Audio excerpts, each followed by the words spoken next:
अस्सलाम वालेकुम मरियम। वालेकुम अस्सलाम। जी मरियम, मेरे साथ मसला ये है कि मेरे जो हस्बैंड थे वो जो है ना बहुत शक और शुबात करते थे। मतलब वो उनको कहें कि वो एक तरीके से साइको थे। इवन कि वो मुझे ना लेडीज़ से भी बात करने नहीं देते थे। मैं अगर अम्मी के घर जा रही हूँ तो भी वो बस ना कि कहीं तुम्हें जाना नहीं है, किसी से तुम्हें कोई बात नहीं करनी, कुछ भी नहीं करना। बराबर में ऊपर नीचे पड़ोस रहते थे, कोई बराबर वाली आ गई कभी कुछ लेने देने, आपको पता है होता है सोसाइटी में। लेकिन वो किसी चीज़ पे भी बर्दाश्त नहीं करते थे। एक दफ़ा मेरी एक फ्रेंड मेरे घर आई हुई थी, बैठी हुई हम लोग बात कर रहे थे, घर आए बस आके बदतमीज़ी शुरू कर दी, चीखना पुकारना कि मना किया है तुम्हें और तुम्हारे घर कोई नहीं आएगा, कि तुम्हें समझ में नहीं आता।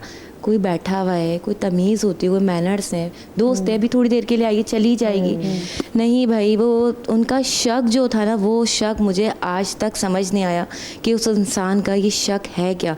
शक समझ में आता है कि किसी जेंट से आप बात कर रही हैं, कोई अदर साइड से आपके घर आ रहा है, कोई अननोन पर्सन है, कोई कज़न है, चले वो भी समझ में आता है मर्द का शक करना। लेकिन मुझे लेडीज़ का शक करना नहीं समझ आता था।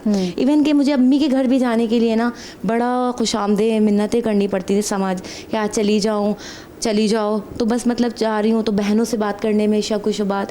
और घर आते थे तो इतनी bad language, loose language use करते थे कि मैं आपको बता नहीं सकती। इस तरीके से इतनी मुश्किल मैंने उस इंसान के साथ ज़िंदगी गुजारी है ना। उसी दौरान 2 बच्चे भी थे मेरे।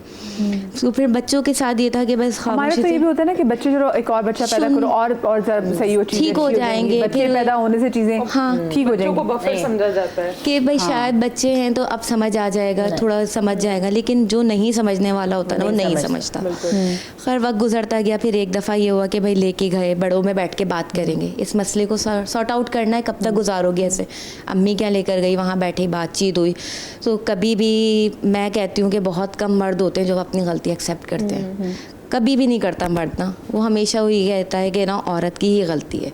सारी गलतियाँ मेरी निकाल दी, मुझे बता दिया। फिर घर वालों ने समझा बजा के भाई चली जाओ, बच्चों का साथ है, गुजारा कर लो, वक्त आने के साथ बच्ची बड़ी होगी, बेटी है, सही हो जाएगा। लेकिन जो इंसान को नहीं सही होना होता वो कभी भी सही नहीं होता। खैर हम घर आ गए, ज़िंदगी वैसे ही गुजरती गई, लेकिन उस इंसान को कभी सही नहीं होना था।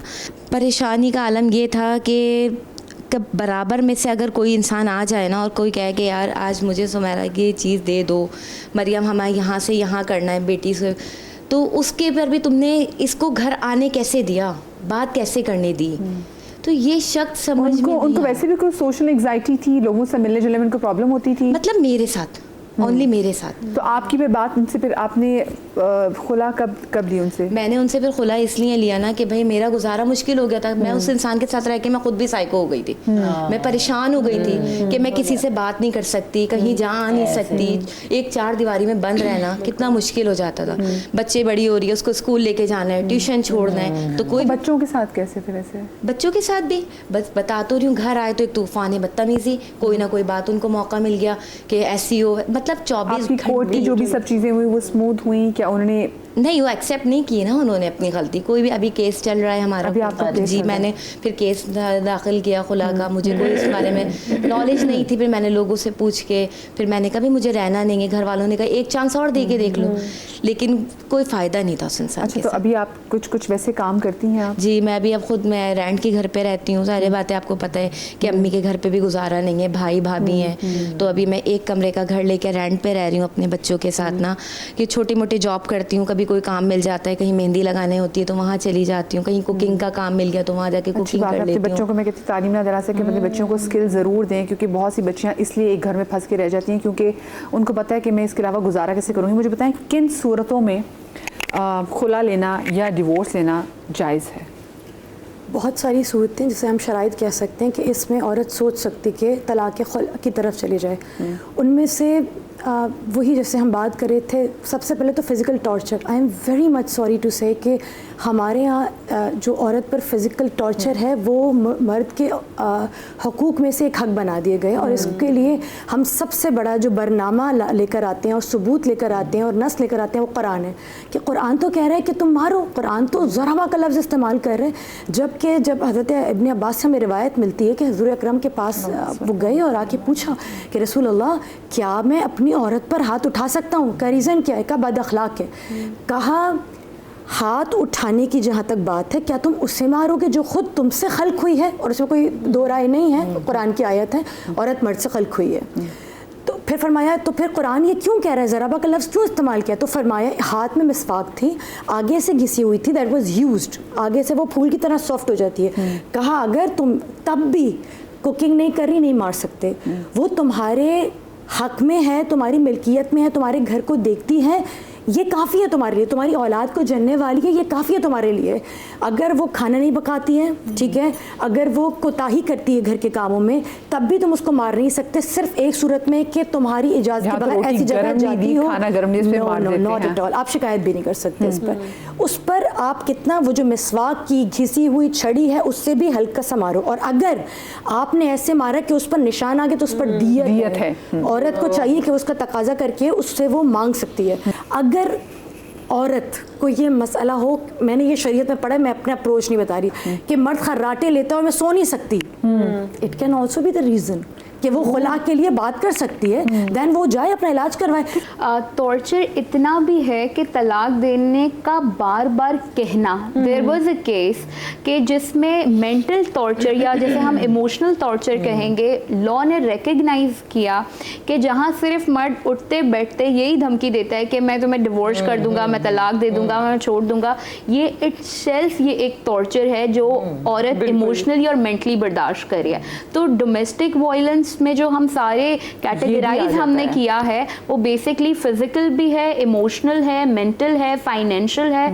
आपकी जहाँ पे कोई एक ऐसी चीज़ हो रही है जो बेसिकली आपके पीस को डिस्टर्ब करती है, it will fall under the torture. अच्छा, दूसरी एक बहुत अहम बात जो इन्होंने कही कि हम जो खातून है यानी जो बीवी है उसको उसके स्टेटस के मुताबिक मेंटेन करेंगे तो लॉ इसको रिकग्नाइज करता है। यानी ऐसी खातून जिसका निकाह के वक्त मेहर नहीं रखा गया फॉर एग्जांपल, तो उसका मेहर हम क्या डिसाइड करेंगे? तो कानून ये कहता है कि फिर हम यानी उस औरत के बाप की बहनों के जिस लेवल के मेहर रखे गए हैं या उस लड़की की बहनों के जैसे मेहर रखे गए हैं, यानी उसका पेरेंटल स्टेटस देखते हुए हम सेट करेंगे।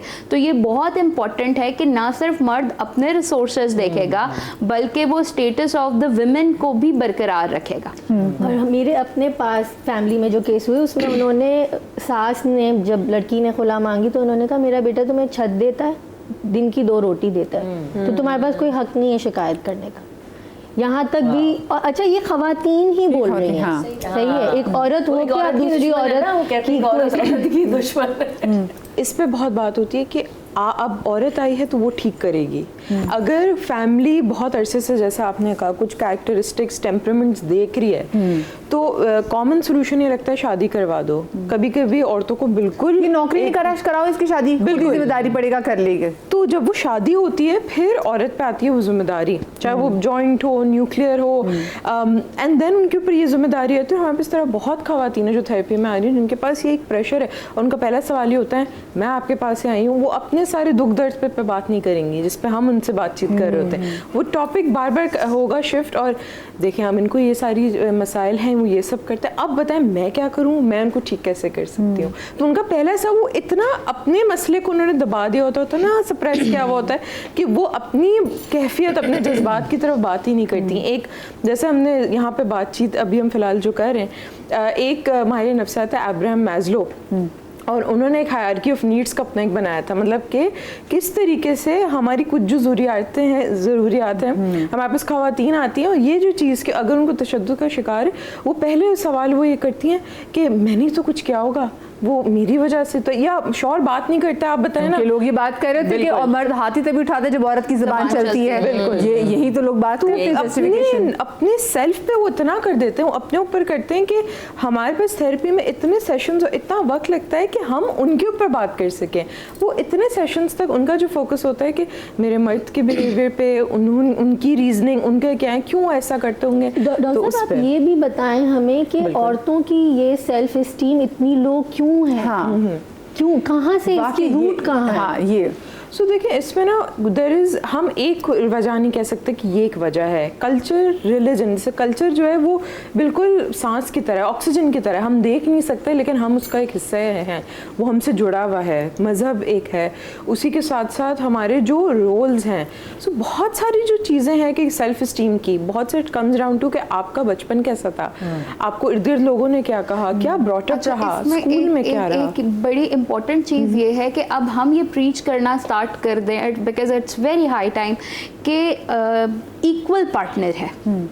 कोई भी पार्टनर जो है वो किसी से सुपीरियर नहीं है, ठीक है। ये पार्टनरशिप है बेसिकली। मैरिज जो है ये हम दो लोगों को जो एक साथ चला रहे हैं, आका और गुलाम का रिश्ता नहीं जो कि हमने समझ लिया कि तुम मेरी बांधी हो। और दूसरी चीज़, इक्वल पार्टनर के साथ जब हम ये कहना शुरू करेंगे कि ये पार्टनरशिप है, इक्वल पार्टनरशिप है, इक्वल पार्टनर है, और दोनों जो अशखास मिल रहे हैं वो दोनों इंडिविजुअल हैं अपने तरीके से, यानी जो खातून आ रही हैं वो एक इंडिविजुअल पर्सनालिटी लेकर आ रही है और मर्द जो है वो इंडिविजुअल पर्सनालिटी है। हम ये ना फोर्स करवाएं कि वो सिर्फ और सिर्फ मर्द के ही रंग में ढल जाए, ठीक है, बिल्कुल, और ना हम मर्द को मोल्ड करें। कुछ लड़कियों में भी तो कुछ प्रॉब्लम्स होती हैं। देखिए यहाँ हमने ना कंपेनियनशिप बिल्ड करना है, ये भी बात करेंगे, छोटी सी बात कहीं में जाइएगा।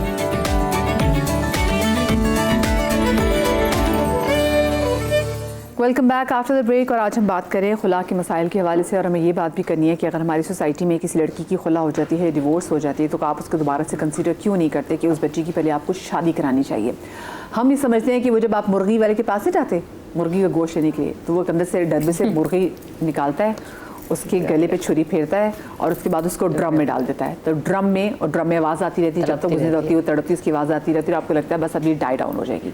हमारे यहाँ भी समा हैसियत है कि अगर किसी की डिवोर्स होती है, खुला होती है, हम उसको ऐसे ही ट्रीट करते हैं कि बस अब तो उसको हमने ड्रम में डाल दिया और इसका काम यहाँ पे तमाम हो गया। ऐसा नहीं है।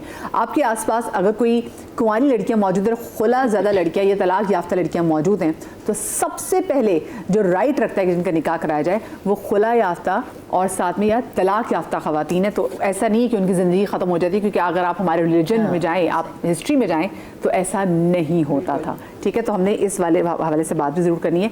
हम रेड फ्लैग्स की ब्रेक में ज़रा बात कर रहे थे, तो आपने क्या रेड फ्लैग्स आपको क्या लगते हैं कि अगर मैं ये सोचती हूँ कि अगर दो रिश्तों के अंदर और नोक झोंक हो रही है छोटी छोटी बातों में, और आपको रेड फ्लैग्स नज़र आ रहे हैं, आपको कुछ प्रॉब्लम्स नज़र आ रही हैं और आपको लगता है कि वो आगे जाके बढ़ेंगी, तो वहाँ ही रिश्ता ख़त्म कर देना चाहिए। उस नौबत पे ना लेकर आए आप ये सोचे नहीं बाद में तो ये सही हो जाएगा, अच्छा चलो जी कर देते हैं, अच्छा हम तो इतने टाइम से जानते हैं, अच्छा हम ये कर देंगे तो बाद में ठीक हो जाएगा।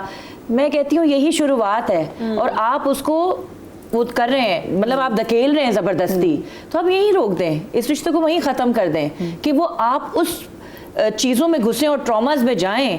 तो बेहतर ये है कि आप वो थोड़ी देर का ट्रॉमा ले लें, वो ज़्यादा बेहतर है कि आप वो थोड़ा सा गम काट लें ना, वो ज़्यादा बेहतर है कि पूरी लाइफ टाइम का आपको।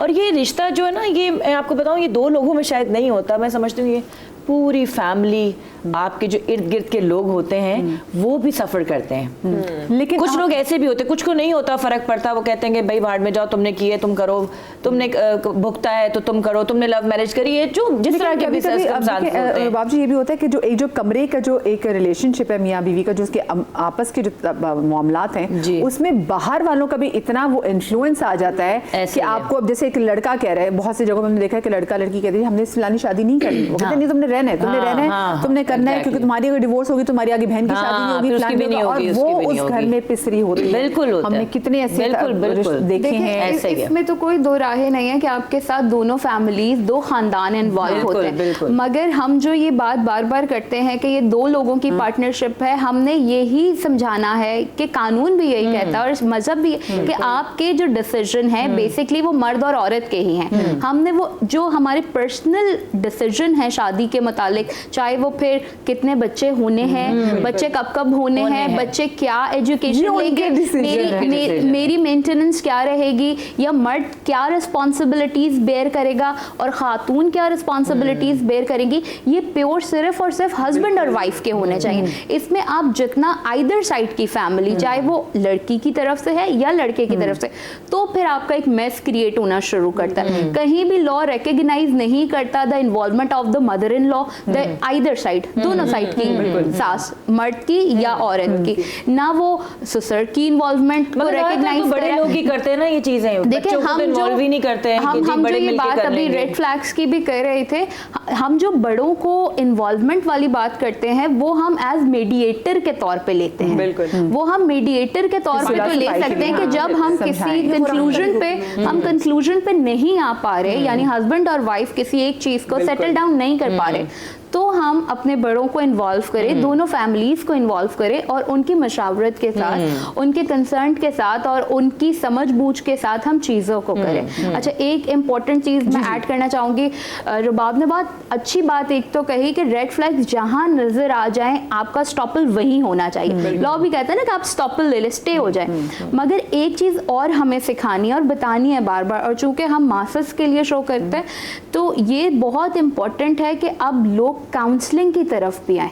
यानी हम हमेशा ये कहते हैं कि रिश्ता खत्म करें, रिश्ता खत्म करने से पहले भी स्टेप्स हैं जो आप उस रिश्ते को बचा सकते हैं। या जी बिल्कुल, आप कपल काउंसलिंग की तरफ जा सकते हैं, आप थेरेपी सेशन की तरफ जा सकते हैं, और ये जो आपने बात की ना, बड़े बुजुर्ग जा सकते हैं। ये भी काउंसलिंग का एक पार्ट है कि बड़े बुजुर्ग घर के बड़े बैठ के समझाते हैं। आदमी लोग कि अगर काउंसलिंग की कोई बात करते हैं वो कहते हैं काउंसलिंग मतलब हम पागल हैं। नहीं, अच्छा, कोई फौरन नहीं कहते कि हम पागल हैं। बेसिकली जब हम औरतें बहुत एडवांस्ड हो चुकी हैं, मर्दों को अब कैचअप कर लेना चाहिए। बिल्कुल ऐसा ही। बेसिकली हमें प्री काउंसलिंग, जब हम शादी की बात कर रहे हैं तो हम अगर एक ट्रेंड बना दें, यानी जहां हमने ये ट्रेंड बनाया कि मेहंदियां होंगी और ढोलकियां होंगी और बारात बड़ी लैविश होगी, तो अब हमें ये ट्रेंड देना चाहिए और अपने घरों से स्टार्ट करना चाहिए कि शादी के वक्त हमें प्री काउंसलिंग करानी है, चाहे हम लड़के वाली साइड है या लड़की वाली साइड है। ये मैंडेटरी होना चाहिए, इसको ट्रेंड होना चाहिए, जिसमें कहती है भाई एक तो ब्लड टेस्ट जरूर होने चाहिए शादी से पहले, और ऐसे ही जो है ना कि काउंसलिंग भी बहुत ज्यादा इंपॉर्टेंट है ताकि उनको पता चले कि what they are getting into.